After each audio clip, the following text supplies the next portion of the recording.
Hello and welcome everyone, both you attending here physically and all those of you who are listening in. My name is Simon Granat and I work as an equity analyst at ABG. And with me today, I have the pleasure of welcoming again a recurring guest, and that is Christian Sundin, who is at the helm of Formpipe. And for 20 minutes, 15 to 20 minutes, he will present the company, and then we will follow up with a regular Q&A session. So with that said, Christian, please go ahead and present. Thank you, Simon. Thanks for joining everyone, both here physically and the ones out there online. I'm Christian Sundin, and I'm the CEO of Formpipe, been so for 16 years. The agenda I was planning to cover today is first go through Formpipe at a glance, who we are, what we do, what sort of values we create for our customers. Then I would like to revisit our strategy for accelerated growth that we initiated a couple of years ago with new financial targets. And I would like to take you on an update on where we are at that, how we're progressing, and so forth. And that ties into, of course, the financials in the end. How is that falling out for us, and what do we see coming next on this journey? So, we are Formpipe Software, listed on the Nasdaq, and we have today a market cap of approximately 1.3 billion Swedish. We are in the space of content services. We can call it that we are, case and document management, digital information, sort of everything around producing documents or processing documents. So you could compare us with an ERP system, but for words. And we also have a product for customer communication management. You can, for example, invoices out of an ERP system or other communication go into a customer, or get them from a customer into a core system at any company that uses an ERP system or a banking system. We are addressing the markets of public sector in Denmark and Sweden, where we are market leaders in both those countries on case and document management and digital information. Having our roots in the diarieföring, Swedish word for that, records management or register handling, or what we want to call that in English. And then we are addressing the private sector customer base through an international partner network around the globe.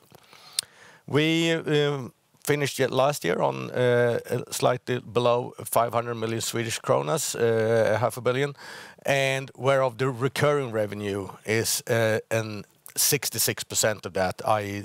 320 million Swedish. And we are growing those recurring revenue rapidly, which proves by the ARR summing up to 369, i.e. the recurring revenue ahead of us. And we are 283 people, mainly in Denmark, Sweden, UK, US, and Germany. Going in to a little more depth on our product offerings.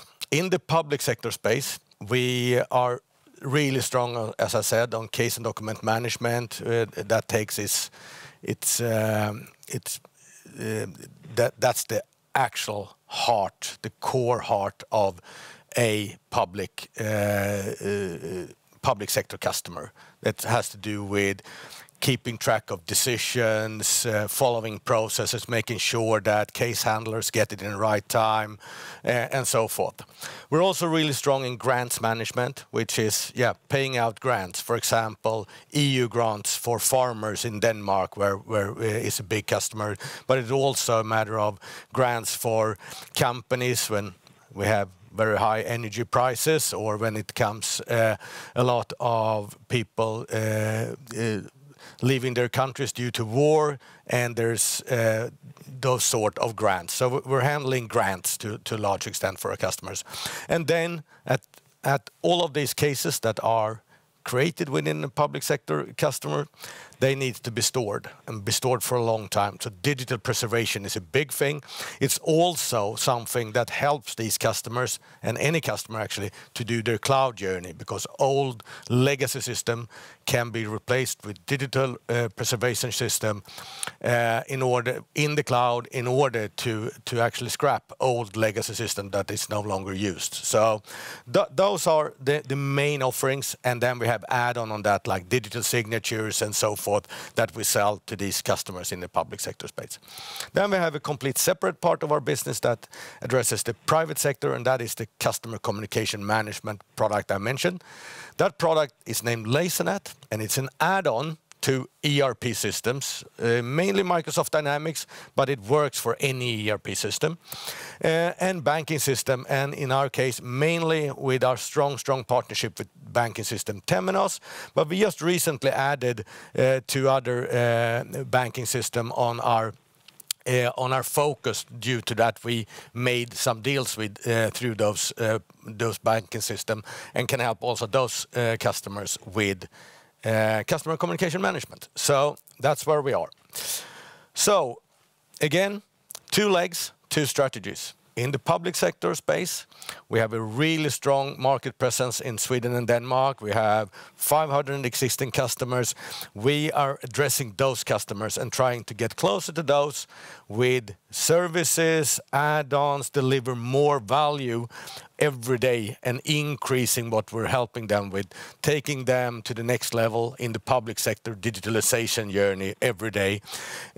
And if we should add this outside of Sweden and Denmark, that will be through acquisition to get a foothold in a country that way. Otherwise, our organic growth is within Sweden and Denmark on our core customer base. So in this case, we're a full service provider. We're providing both services, and we're providing the products on our products, and we're combining this. This is a profitable revenue growth we're having. In private sector, we have an even stronger opportunity of faster growth. The market is, if it's not unlimited, but borderline unlimited, being such a small company that we are. And we've had great traction with our partnering with Microsoft and their Dynamics ERP suite, and get a lot of help from in lead generation from Microsoft. And the same applies for Temenos, the banking system. We see that we are on a very big portion of their new customers. They tag along Lasernet to make their offering more complete. We have the recent years really invested in growing the support for our partner network around the world. This has been adding a lot of cost, a lot of resources on our private sector business. And we are doing that in order to accelerate the growth pace of our SaaS revenue. And in private sector, we're not offering services as per se. We do some services to help our partners, but we do not deliver our products ourselves. We have that and want our partners to take care of the services and have the delivery revenue on this customer space. I mentioned growth, and that we in early 2021 published new financial targets where we were set out that we should increase the growth pace of our business, and to be having an annual growth of 10% over the time period 2021 to 2025. We came from a period, doesn't seem that much, we came from a period where we actually scaled down our business in terms of delivery revenue, and also shifting the business model from traditional license sales with a lot of on-prem licenses to now bringing that down towards 0. So combining those things is what we've done, and executed on that strategy very well, and improving the margin along the way. So with the new strategy and growth targets, since we are pursuing growth of SaaS revenue, which is recurring revenue, we see that it's a reasonable target to have at least 70% of our revenue should be recurring revenue coming 2025. And as you saw on an earlier slide, we're already on 66% on that. In the initial phase, this will and have taken a huge hit on our profitability short term, and I'll come back to that, but the scalability of this business model really will drive the margins back up again, and we have line of sight of that, and by the 2025 we will be up on 20 or above in terms of percentage on EBIT. And since this is a scalable business, which also a lot of the SaaS revenue that's paid in advance, and we're not tying up a lot of capital employed on our journey, meaning we will be able to combine growth with dividends to our shareholders with those margins that will be produced going forward. So with that said, I've just went through the targets, and the main focus is accelerating growth in the US and Europe, and we have invested a lot in capacity to support our partner network better, and thereby we have increased capacity to do so with more people on board. We will drive this with a high share of recurring revenue, as I already stated, and this has impacted our profitability short term in 2021 and 2022. However, we have now passed the turning point of that. We are now flattening out the investment. We think we have more or less the capacity we need, and with the really strong ARR growth we're having, I will come back to that, and flattening out the cost increase that employing more capacity has meant, the margins will come back, and we'll see that quarter by quarter on every comparison quarter. We will see how the increase of cost will flatten out, and the growth of recurring revenue will come stronger than the increase of cost going forward. So, leading that into evidence, in 2022 we had an ACV on 49 million. So does this investment in increased capacity pay off? Yeah, clearly. We have an ACV that's up 32% year on year in 2022. We also see then that we have a 369 million in ARR going out of 2022, which is a growth in ARR of 22% from 2021. So we're growing the ARR, which is the forward-looking recurring revenue, much faster than we're growing the top line right now. When the ARR comes to the profit and loss statement, it will provide improved margins for us. And we're up with 15% in recurring revenue. So part of this growth is already through you can already see that in the P&L as revenue recognition. So strong numbers in growth. However, we have not yet seen the profitability increase that will come from this growth of recurring revenue. Some details on the ACV. Looking on the ACV, I mentioned 47 million. That is without any FX effect. The FX, the foreign exchange, the currency revaluation effect has hurt us in margins, but it has benefited us in ARR. So the ARR contract portfolio is even stronger than the actual growth in new contracts for us, due to the Swedish krona has weakened towards all international currencies, more or less. Meaning that we actually had an ACV including currency on 65 million last year and 44 million the year before. Meaning that we're gone from 260 to 369 in ARR in 2 years, 109 million in added ARR over 2 years. That's even stronger than the numbers I mentioned before. However, having said that, currency can fluctuate again, and if the Swedish krona is starting to strengthen compared to foreign currencies, of course that will have a negative effect on the ARR. That's why we choose to describe our ACV without the currency ARR revaluation. So by business area, we can see that it's private that is the spearhead of driving the ARR growth in our business. And yeah, as already stated, 369 in outgoing ARR. And when looking on then what that means for the P&L, yeah, we have a strong recurring revenue. It's more than 65%. I said 66 on the first slide. And that's a growth year on year on 15% in Q4. We have from 2014 actually grown the recurring revenue with more than 10% per year in compound annual growth rate. And our recurring revenue now covers more than 80% of our fixed operating cost, which gives stability, lowers risk. But as I said, we are at the turning point, and you can see that on that graph there, where we're now starting to flatten out how the cost increase compared to the increase in revenue is taking a turn upwards, and it will continue to do so. And we have clear line of sight of our financial targets for 2025.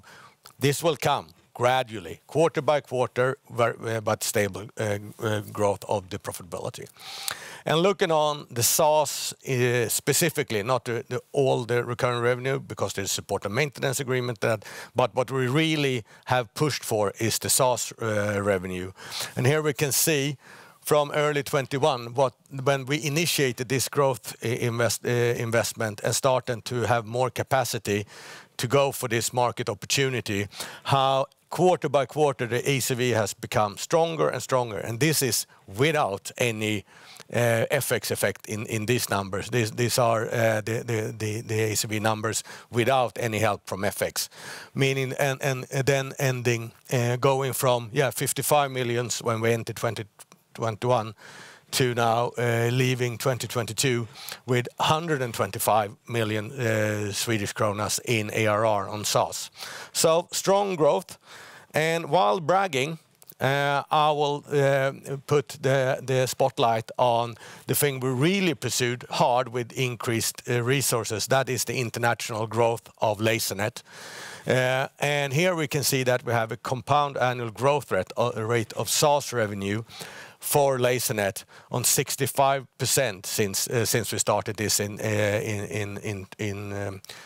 the beginning of 2021. So 2 years compound annual growth rate of 65%. So are we on the right trajectory compared to our financial targets? Yeah, affirmative. That's confirmative. That's we're really on the right path for this. And as I said, we will see the EBIT coming back through our P&L the coming years here, gradually, quarter by quarter. So that was what I was intending to cover. I hope I kept myself in time. Thank you, Christian. You certainly kept yourself in time. I think the main takeaway I draw from this is the growth journey that you're currently on. However, it has pressured margin, as you've been clear upon, both during the time that you announced the growth strategy and also in the aftermath. And now you see a trajectory of improving margins ahead. Could you talk a little bit on what will drive the margins going forward? It is all business areas, actually. Denmark has been a stable business area during all this transition period. Actually, it's been slightly pushed downwards, but it's a stable, cash-generating, high-margin business, really, with solid customer base, a lot of recurring revenue, long-term relationships. So there will not be a lot of that. In Denmark, we will continue very much as we're doing. However, helped with a big agreement signed last year with the customer Landbrugsstyrelsen that will also provide growth to us. So no big drama in Denmark. Denmark has always been a full service provider. We've always had our own delivery capacity and being close to the customer base. In Sweden, however, we have shifted business model during these 2 last years. That I didn't highlight very clearly in this presentation. I now identify, but we came from having partners delivering our products to now being a full service provider, and that's meaning us taking on more staff to that, and we've done that. And now you can see that already if you go looking on our accounts. You can see the improvement already from the last year, from Q4 last year to Q4 this year. And if you go back, you can find that every quarter in 2022 that we are on the path there, and we are getting to decent margins. They will continue to improve, but that's also doing more of what we're already doing. We are on the right path. We are now a full service provider, and we will take the responsibility for our customers' entire environment in terms of case and document management and so forth, which we haven't done before, where we've handed that off to partners. So in public sector Sweden, we will actually grow service revenue as well. However, it's very tightly connected to be taking full responsibility of the whole for a public sector customer in Sweden. So again, it's doing more of the same, which we are on the right path of doing, and it's also, you're seeing those margins coming through already, but they will continue to improve also during 2023. So that is Denmark and Sweden. Not a lot of drama, even though it's more drama and a bigger shift in Sweden than in Denmark. But a big thing is that huge investments in the private sector, where we added on a lot of capacity. And clearly, you can see the ARR, a lot of it is in private sector, the ACV growth. When that comes in to the P&L, the margins will automatically, we can't really keep them down unless we continue to recruit in the same pace that we've done before. We will still add cost and recruit more people. And the outside world, as it looks right now, that actually makes it possible to find talent in a better way, where a lot of other very forward-leaning tech companies are now taking one step back. That opens the possibility for us to actually add on a little bit more capacity. But those costs will not be able to meet the growth in the revenue that we will see from the ARR that we already have won. And of course, we will continue to add on more and more ACV when they're by more ARR, but that's doable with more or less the same staffing that we're already having. So all those three combined leads to better margins. That's very interesting to hear. And in the last report, you mentioned that you have also expanded into new banking platforms. It's Mambu and Thought Machine that were mentioned. And previously, we know that you have had a strong relationship with Temenos that has been certainly emphasized or enhanced over recent years. What does it mean for you to add more partners or platforms for Lasernet? Will you add on more? What does these two agreements mean for you? Yeah, I mean, we find those banking platforms super interesting. They've come to us. They've seen what we do for Temenos, and Temenos is still very, very much our main priority in the banking industry. However, the innovative power of these sort of new upcoming platforms, they've been clear that they will never have the ambition of building a strong customer communication management tool. So their customer needs an add-on in order to sort out the things that Lasernet is doing for the banking platforms. And we had a very focused position towards Temenos.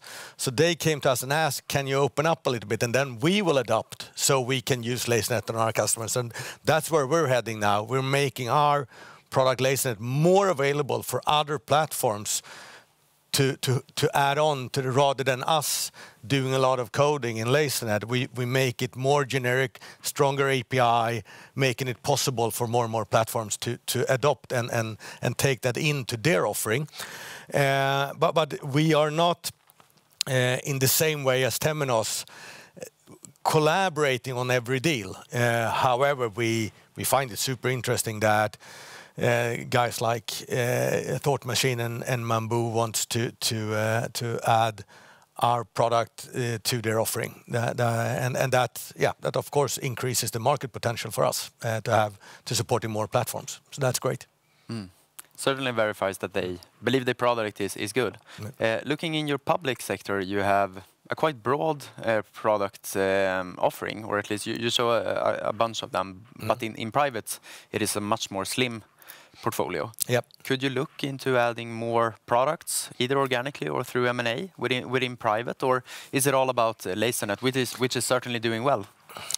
I mean, it could make sense. If you take a Dynamics platform, for example, the ERP system, Microsoft Dynamics, when a customer decides to buy that ERP system, they go to a partner. That partner says that, yeah, the standalone product do have document management, but it's not that flexible. You can't configure it for your specific needs. If you want to do that, you need a specific product for that, and we propose Lasernet. And then very often that brings both profitability for the partner and for us, and gives a better solution to the end customer, and that's perfect. The same partner very often says, if you want to have an efficient accounts payable process, authorizing the incoming invoices, you also need a separate product, like the sign-up product, Xflow or Palette or something like that. If some similar, and there's other add-ons for every implementation of a big platform like Dynamics. If you can find a partner or you find a product that has the same sort, adding another value on the top of that platform, and you can combine those companies, of course you can cross-sell everything, and you then have incrementally double the size of your partner network. That would make sense in terms of industrial logic and synergies, if we can. But yeah, we do not see that it's our top priority, since we have so strong possibility of organic growth here, and we see we're still a small fish in a huge pond, or perhaps a sea. But that's so. In order for us to have excellent growth ahead, we do not see acquisitions as a requirement for that. We see strong growth organically. Interesting to hear. In Q4, you also mentioned a couple of new deals. One with Lantbruksstyrelsen that was announced, and then there was also another deal in the Swedish public sector. And it was, the reason I mention it and I want to talk about it is because it were quite large deals. And what would you say makes you win these larger agreements in this market? Yeah, when it comes to that specific deal, it is a customer with extreme security requirements, and we're really strong on that. I mean, we both our product develop all the way from product development out to our entire way of working. We're ISO 27001 certified, and we work with very high security requirements, and having already won such clients before, we're proven. So we have a sort of a competitive edge when it comes to security requirements on our platforms. You've been in the industry for a quite long time with exhaustive experience, and we're now talking about perhaps a slower economy, or perhaps it's already here in 2023. How would you say that the public sector is usually performing in these type of times, and given your own operations in those areas? Yeah, I would say it's kind of resilient. Quite obvious. It's actually the government very often says that, especially in Denmark, they go out with directives saying you should do as you normally do. But it seems to be that it doesn't really go all the way always. There are smaller municipalities will have financial problems, and investing then in a new system would so I don't see the number of tenders being affected a lot, but they will not be record high either. On the other hand, keeping your old system will be the wise choice when you're in risk of missing your budget. And since we have such a big market share, actually that's not too bad either, and then rather invest in making that a little bit more efficient. So I would say in the public sector we're quite resilient on those sort of shocks. Thank you so much for that answer and for being here. I realize that we are running out of time, so Thank you so much for attending here today, Christian. Thanks. Thanks for joining.